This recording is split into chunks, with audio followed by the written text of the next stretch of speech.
اعوذ باللہ من الشیطان الرجیم بسم اللہ الرحمن الرحیم۔ جو لوگ اللہ تعالیٰ کی راہ میں اپنا مال خرچ کرتے ہیں ان کے لیے اللہ تعالیٰ قرآن پاک میں ارشاد فرماتے ہیں کہ جو اپنے مال اللہ کی راہ میں خرچ کرتے ہیں پھر جو ہے کسی کو پر احسان نہیں جتلاتے، نہ کسی کو تکلیف دیتے ہیں، فرمایا ان کا ثواب ان کے رب کے پاس ہے اور انہیں نہ کچھ اندیشہ ہو اور نہ کچھ غم ہو۔ ماہ ربیع الاول شریف کے اندر ایک بہت ہی خاص قسم کا صدقہ اپنی استطاعت کے مطابق کیا جاتا ہے،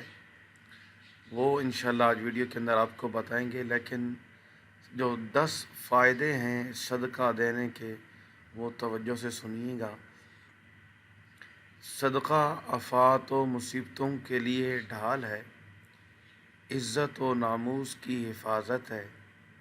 ہر قسم کی بیماریوں کا شافی اور علاج ہے، مال میں زیادتی اور برکت ہے، اور فرشتوں کا اس شخص کے لیے دعا کرنا جو شخص صدقہ دیتا ہے دل کی سختی کو ختم کرنے کا ذریعہ ہے، اللہ جل جلالہ کا غصہ ٹھنڈا کرنے کا سبب ہے، بری موت سے حفاظت ہے، عذاب قبر اور جہنم سے حفاظت ہے، قیامت کی آگ برساتی گرمی میں ٹھنڈا سایہ ہے۔ فرمایا جو شخص چھپا کر صدقہ دیتا ہے روز قیامت اللہ کے عرش کے سائے میں ہوگا۔ سبحان اللہ العظیم۔ فرمایا بے شک مسلمان کا صدقہ عمر بڑھاتا ہے اور بری موت کو روکتا ہے۔ تو یہاں میں آپ سے گزارش کر دوں کہ اپنا صدقے کا جو مال ہے وہ بالخصوص مدارس کے طالب علموں کو دیا کریں۔ وہ ہر ٹائم قرآن پڑھتے ہیں، 5 ٹائم کی نمازیں پڑھتے ہیں، ہر وقت اللہ اللہ کرتے رہتے ہیں،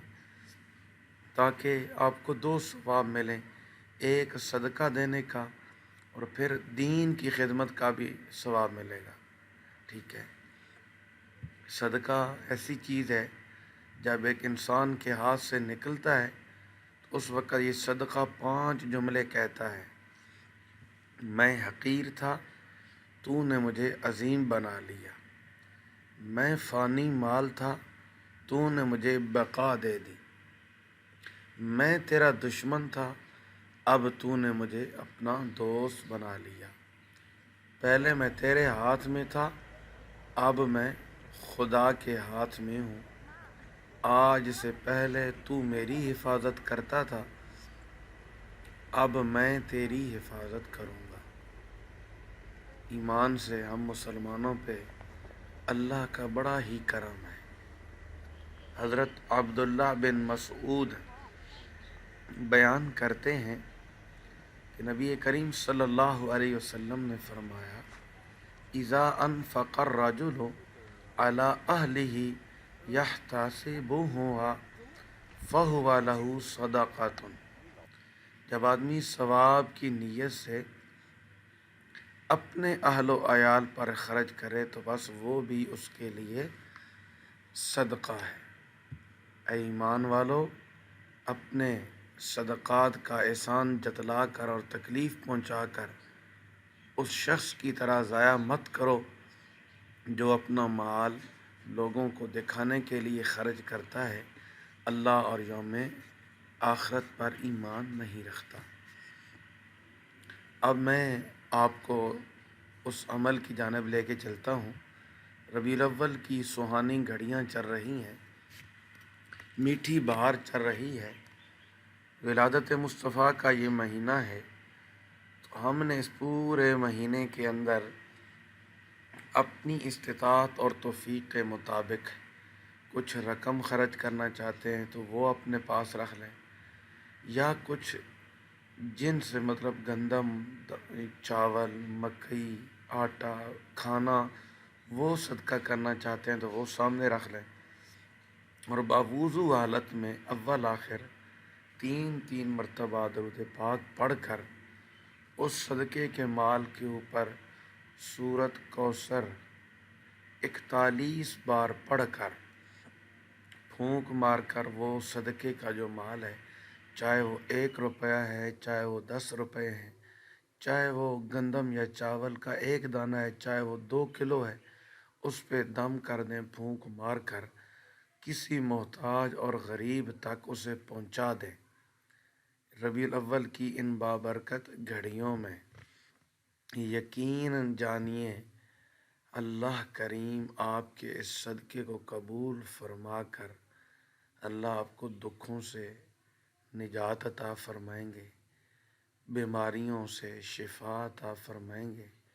عمر میں اللہ اضافہ فرمائیں گے۔ اللہ تعالیٰ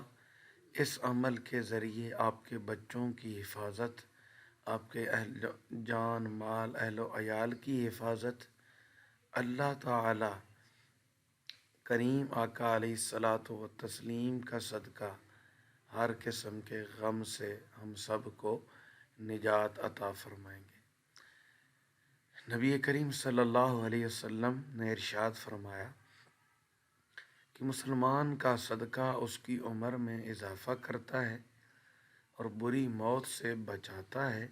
اور اللہ تعالیٰ اس کے ذریعے تکبر اور فخر کی بیماریوں کو زائل فرما دیتا ہے۔ یہاں ایک اور میں آپ کو حضرت امام زین العابدین کا قول بھی سنا دیتا ہوں۔ فرمایا جو شخص کسی پیاسے مومن کو پانی پلائے گا، اللہ تعالیٰ اسے رحیق مختوم سے سیراب فرما دے گا۔ الحمدللہ، آئیں ربیع الاول کی بابرکت گھڑیوں میں کچھ اور نہ بھی ہو تو اپنی استطاعت کے مطابق ضرور صدقہ کریں، اور یہ مال جب دوسروں کے ہاتھ میں چلا جائے گا، خدا کی عزت و جلالت کی قسم، اللہ کے فضل و کرم سے ہماری جان مال عزت آبرو سب اللہ کے فضل و کرم سے اللہ کی حفاظت میں چلے جائیں گے۔ اور جو چیز پھر اللہ کی حفاظت میں چلی جاتی ہے، فرمایا پھر دنیا جہان کی ہر چیز بھی اسے نقصان پہنچانے کی کوشش کرے تو پھر بھی نقصان نہیں پہنچا سکتی۔ اپنی دعاؤں میں یاد رکھیے گا اور اپنا ڈھیر سارا خیال رکھیے گا۔ اللہ حافظ۔ السلام علیکم ورحمۃ اللہ وبرکاتہ۔